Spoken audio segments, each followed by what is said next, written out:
Hoje falaremos no módulo 7 a respeito da história da carne e da domesticação animal. Bom, a origem da domesticação, ela inicia-se talvez antes ainda do período do nascimento das civilizações no Crescente Fértil, isto é, há cerca de 11 mil anos atrás. O nosso Crescente Fértil, deixa eu botar aqui um ponteiro, essa região que nós já falamos algumas vezes aqui, fica no Oriente Próximo, no Sudoeste Asiático, Oriente Médio, mas é esse arco que abrange regiões onde hoje Israel, o Líbano, a Síria, a Jordânia, o Irã, o Iraque, até mesmo regiões aqui do norte do Egito. E há uma região em especial chamada de Levante, que é nessa linha pontilhada aqui, que trata-se mais da região de Israel, Palestina e Líbano, né? E aí acredita-se que foi nessa região que o desenvolvimento do Neolítico foi mais intenso, né? Bom, o que é a domesticação? A domesticação é um processo de adaptação de plantas silvestres ou animais para uso humano.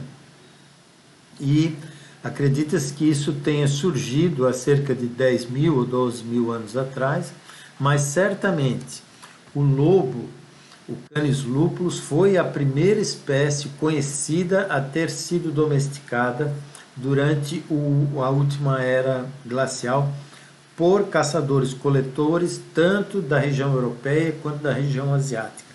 Se desconhece a domesticação, por exemplo, no continente americano do lobo, né, para gerar o cão. Há um artigo recente desse ano que acredita ao abandono de carne magra pelos caçadores-coletores em sítios de caça, né? E que o lobo, então, acompanha esses grupos para se aproveitar desse resíduo de carne magra, porque a carne magra ela não era muito bem vista do ponto de vista nutricional, até porque se abatiam grandes animais, quer dizer, animais de grande porte, e a carne magra ela não tinha tanto valor calórico, valor nutricional para esse caçador-coletor, então isso era deixado de lado. E o lobo então passa a acompanhar esse grupo, e isso num processo histórico gera o cão, né? Bom, o processo de domesticação ele continua até os dias de hoje, quando nós estamos aí domesticando alguns peixes, como truta, salmão, né, com o processo da aquicultura, que também tem outras espécies de pescado, não só peixe, mas como também crustáceos e moluscos, né? O que são as consequências biológicas da domesticação dos animais? Bom, a diminuição da agressividade mais presente na vida selvagem, né? E aí falamos de agressividade como, por exemplo, o animal arisco, né? Então o animal perde essa agressividade natural. Há sim um aumento da fertilidade, e isso é interessante porque algumas dessas características aí, dessas consequências, nós vamos ver, ela diz mais respeito à própria seleção que o homem vai fazendo ao longo do tempo. Então, o dimorfismo sexual é outra consequência, isso é a separação nas características externas sexuais da fêmea e do macho. Às vezes o macho é maior, às vezes a fêmea é maior, na pelagem, no tamanho do animal, etc. Bom, a diminuição do volume cerebral, isso é visível nos cães, nas cabras, Aparência aí de novas coisas, eu já falei, alteração de voz, né, o latido do cão e o latido do lobo, as alterações hormonais, o estresse do cativeiro e das condições ambientais.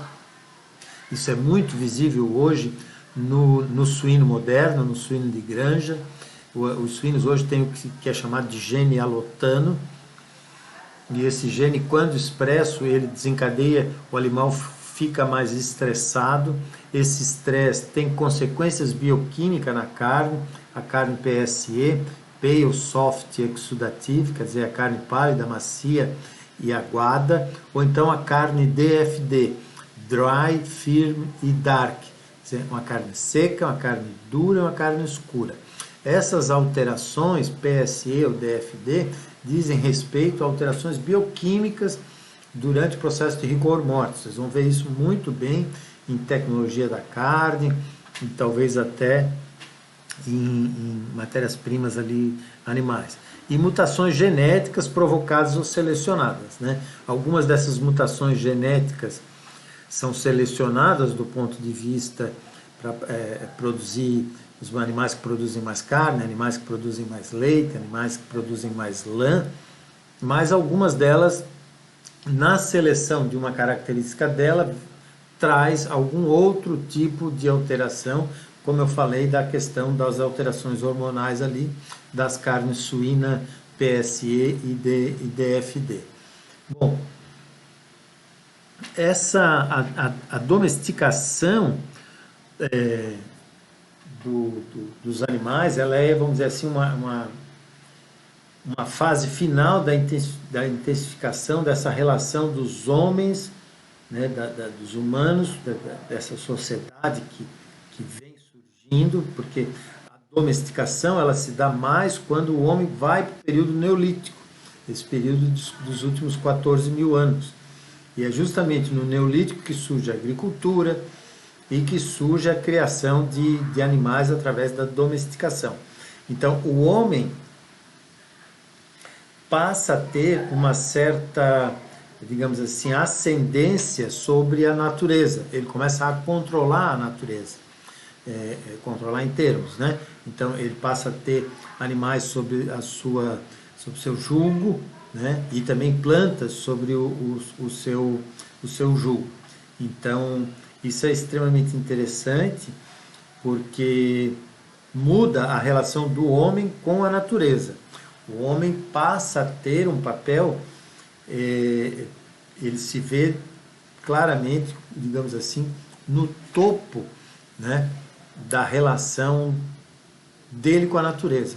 Ele domina aquela natureza. E esse domínio da natureza, que surge com a domesticação, com a agricultura, né, ela continua até hoje, quando o homem tenta dominar aí condições atmosféricas e uma relação um pouco maior aí com a natureza.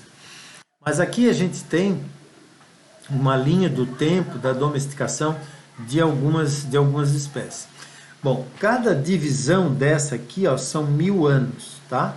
Então nós temos aqui 15 mil anos, 14, 13, 12, 11, 10 mil anos atrás, 5 mil anos atrás e os tempos de hoje.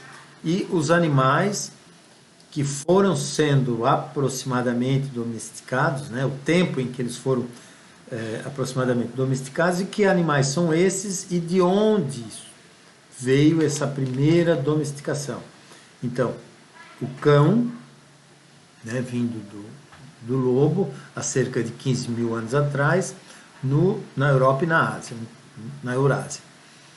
Em seguida, surge a ovelha, há cerca de 11 mil anos atrás. Mas nesse período de 1000 anos aqui, ó, entre 11 mil e 10 mil anos atrás, são domesticados 4 grandes espécies animais muito utilizadas e que são hoje, certamente, as 4 principais espécies na produção de proteína animal de carne, né? Então vamos ver que a ave vem mais para frente, mas temos a ovelha, temos a cabra, o bovino e o suíno. O bovino e o suíno mais ou menos no mesmo período, né? Mas esses 4 animais aqui, onde eles surgem?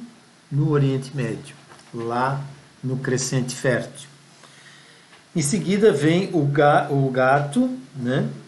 Mais como animal de estimação. No Egito, o gato tem um certo papel na religiosidade, né?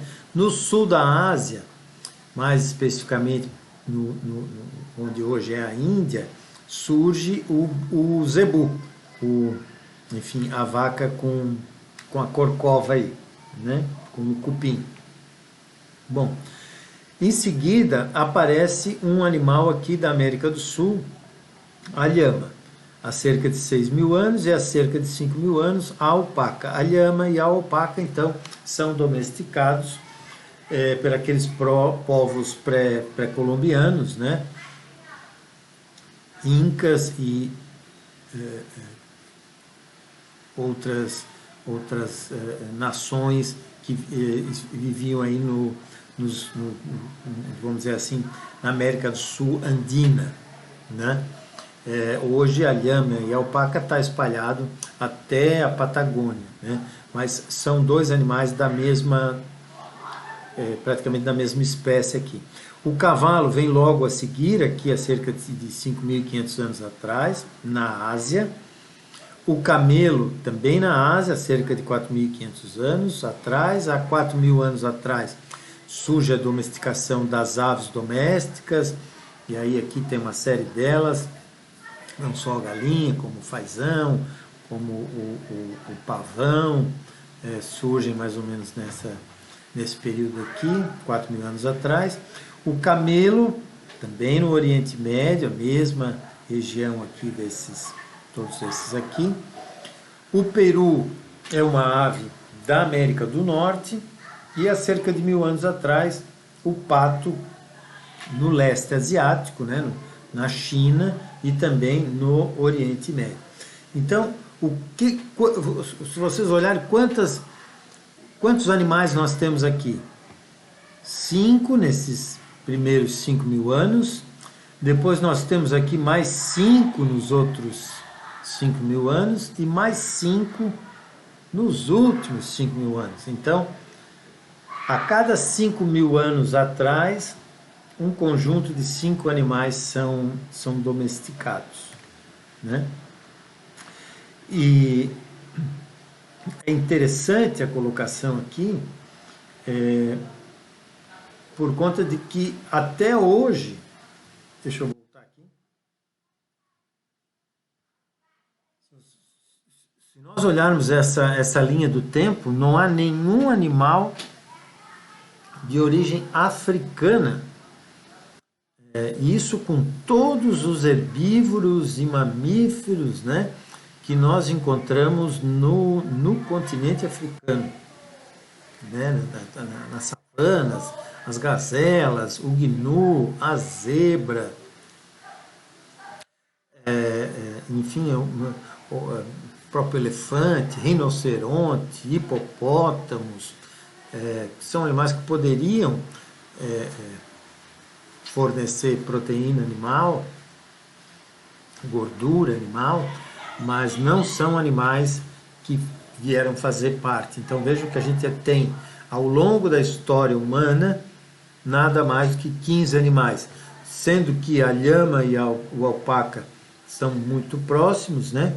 E as aves aqui também próximas umas das outras, né? Bom, vamos falar um pouquinho sobre a evolução da ovelha, né? A ovelha surge então do Mufon, esse Ovis orientalis.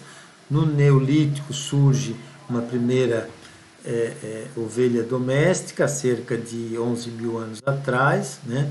A cabra Bezoar, mas aí, perdão, eu estou falando da ovelha, tá? E os primeiros animais aí a serem domesticados, né? O que é interessante é que nessa região, nesse período aí pré-histórico, o animal era maior, mais alongado, essa distância entre o quarto dianteiro e o quarto traseiro era maior, e o animal tende, com a domesticação, a assumir um corpo retangular, porque se deu preferência aí às características que os humanos foram selecionando, isto é, carne, leite e lã, né?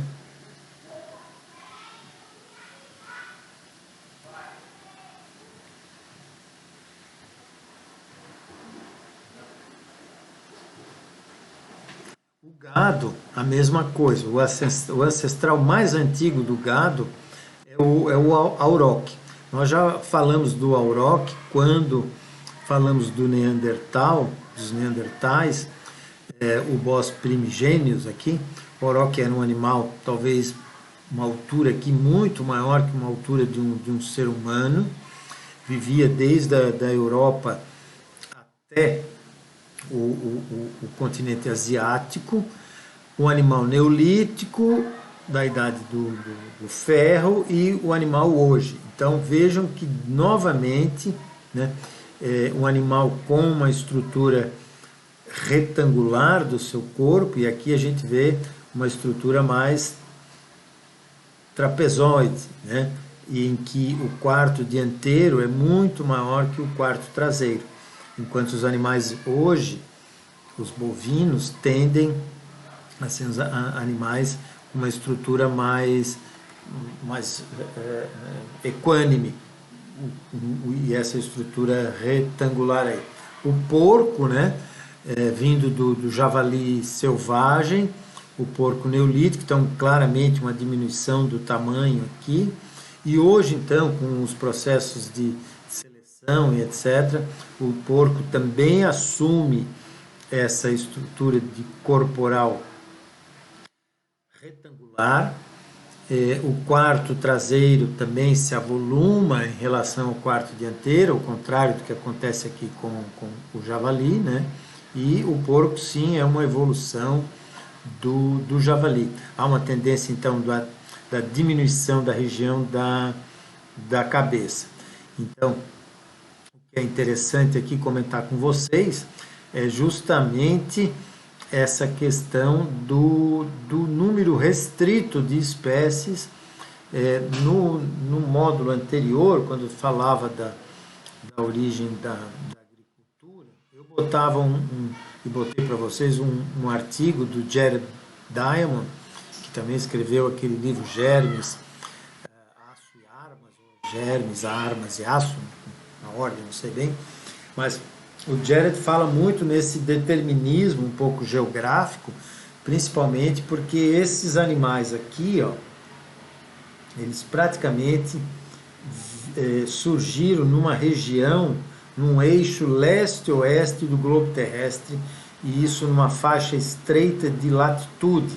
Então, a faixa estreita de latitude, e aí o continente europeu e asiático que se unem, né, a Eurásia, tem um longo eixo leste-oeste e com uma faixa de latitude mais estreita.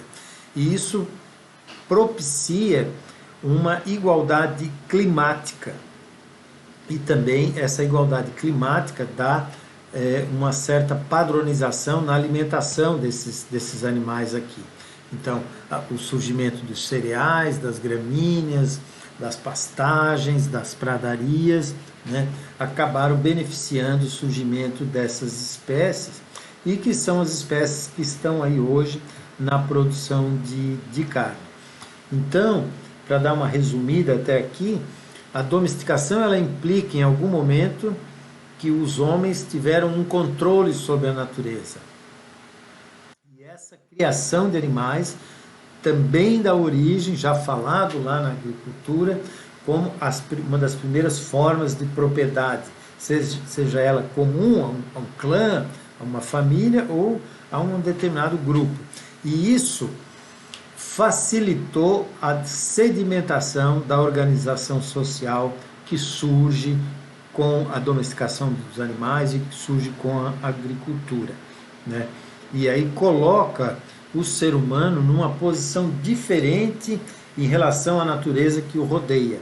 Então, ele passa, em alguns momentos, a venerar esses animais, a endeusar alguns animais, e esse comportamento simbólico dá origem a algumas divindades, e nós vamos ver que, em um determinado momento, o ser humano passa a utilizar de cerimônias sacrificiais. Ele começa a efetuar um sacrifício. E isso está muito nesse período, no início aí do Neolítico, com o sacrifício de animais. Tá? Ele mata os animais, oferta esses animais a algumas divindades e consome uma outra parte dos animais. E aí nós vamos ver depois na história da carne que isso se torna uma praxe e que dura aí milhares de anos, né? Então, como falava antes, isso a gente já falou um pouco lá, mas só para repetir aqui, das 148 espécies terrestres de mamífero, somente 14 foram realmente domesticados, a gente botou ali 15 naquele grupo, né? E, de modo geral, os animais são considerados domesticados quando eles são mantidos para um propósito específico. Então, e aí é interessante que nós vamos ter produtos primários, produtos secundários. E quando os seres humanos controlam essa criação, controlam o crescimento, são os seres humanos que os alimentam. Geralmente esses animais domesticados vivem no entorno das habitações, ou seja, esses animais cercados ou não. E essa é uma característica, o animal domesticado passa a depender dos humanos. E aqui não são só os animais. Muitas espécies vegetais, de trigo, de milho, cereais principalmente, hoje só sobrevivem por conta dos humanos. São os humanos que os plantam, porque eles não têm mais aquela característica da espiga se abrir, da semente ser liberta e ser levada pelo vento, por animais, etc., e ter a sua reprodução. E, obviamente, né, os animais domesticados passam a desenvolver, a apresentar características diferentes dos ancestrais selvagens, como nós vimos ali com o porco, a ovelha, com a cabra e com o suíno, né? De acordo com o Daimon, alguns critérios que permitiram e permitem que alguns animais sejam domesticados a dieta flexível, o animal passa a ter uma dieta flexível, uma taxa de crescimento rápida, obviamente uma capacidade de procriar em cativeiro, né? Porque esses animais, uma vez trazidos para perto do homem, o homem normalmente, por conta dessa propriedade que acha que tem sobre os animais, os confina. E nesse confinamento, então, eles têm que demonstrar essa capacidade de procriar, senão tinham ficado extintos. E para viverem nessa proximidade com o homem, assim, a seleção de animais mais dóceis e mais fáceis do trato, né? Animais que não apresentem temperamento de susto, de arisco, como eu falei antes, né? E essa hierarquia social modificável aí, isso é a capacidade de poder viver em grupo, né? Esse também já é uma figura mostrada anteriormente, também do artigo do Daimon, só que esse de 2002, em que faz uma comparação clara aqui entre espécies domesticadas e não domesticadas, o cavalo e a zebra, a rena e o alce, a vaca e o búfalo, e até mesmo plantas, a amêndoa e o carvalho, né? Então, esses animais aqui, dessa coluna da esquerda, são animais mais ariscos, animais com temperamento mais indócil, e animais que talvez não tenham tanto essa afinidade de serem subjugados pelos humanos. E por isso que até hoje não são animais domesticados, né? Eventualmente são utilizados como carne, mas não tem essa característica de domesticação, né? E isso aqui é interessante, a teoria dos produtos secundários, porque nós temos produtos primários, né? Que são aqueles que podem ser extraídos apenas após a morte do animal, que é a carne, os chifres, os ossos, os miúdos, né? Os órgãos internos, fígado, coração, rim, intestino, bexiga, né? E os produtos secundários, ou produtos durante o tempo de vida, né? Esse tal de, a gente chama aí de lifetime ou anti-morte. Então, são aqueles produtos que podem ser explorados com o animal vivo. Então, fornecimento de leite, fornecimento da força de trabalho, né? Transporte e tração de lã e até mesmo do esterco. É extremamente interessante aqui a força de trabalho, que nós vamos ver que o bovino, ele, por muito tempo, ele não era um animal de escolha para carne. Ele era um animal de trabalho, usado ou para transporte, porque o cavalo surge alguns milhares de anos depois. E o cavalo depois passa, né, ultrapassa os bovinos como força de trabalho. Embora em algumas regiões os bovinos ainda continuem como força de trabalho, principalmente com o desenvolvimento da ferramenta do arado, né? O arado, que no começo era feito de madeira, que é uma espécie de foice, né? Em que, puxada por um animal com a força humana, rasga o solo para que sejam colocadas as sementes. Então, o arado deu produtividade ao ser humano, mas o arado necessitava da força de trabalho, que era o arado, era os bovinos que puxavam, né, uma corda no pescoço e naquele instrumento, eu acho que todos conhecem aqui o arado, peço desculpa por não ter uma figura aqui, né? Então vejam que